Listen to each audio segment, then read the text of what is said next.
Hi there. So another question came in my inbox, a very interesting question and very topical for now. So the question says, as a Christian, how do I deal with fears? And again, from a young person. So here's how I answered this question, right? To deal with fears, you got to go to the Word. What does the Bible say? That is the safest place to go to deal with fears, because we're living in a world with so many issues of mental health, and we got to know as Christians how we're going to deal with the issues, real-time issues.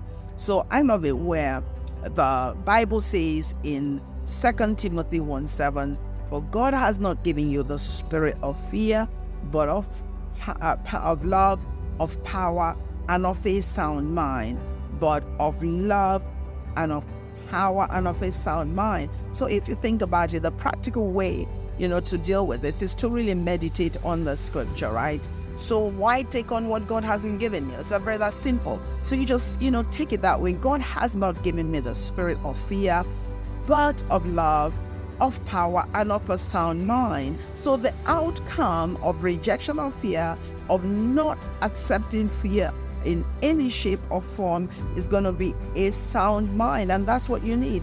A sound mind is a mind of balance, a mind of reason, right? And that's what you have been given. So you don't want to take on what you've not been given. And the Bible says fear is torment. You don't want to be in torment. So this is a very simple, basic way of taking on this question and answering it. And because it's from a young person, I don't want to get it complicated. It is what it is.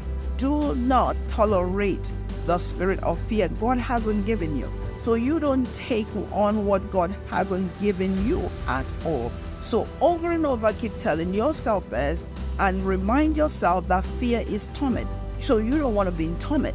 You want to be in a place of, peace in your mind, so that you can innovate, you can create, you can ideate, and you can be the very best you there is out there. So I hope this is something that you're going to take on. Anyone listening to me that is under that kind of fear, and then even anxiety, right? The Bible instructs you, be anxious for nothing.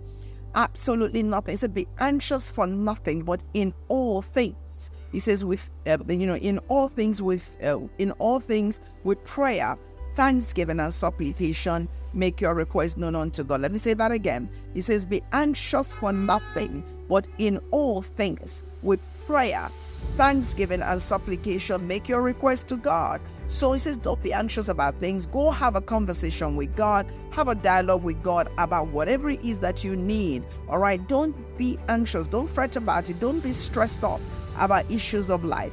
Just go back to the source. I hope this helps somebody out there.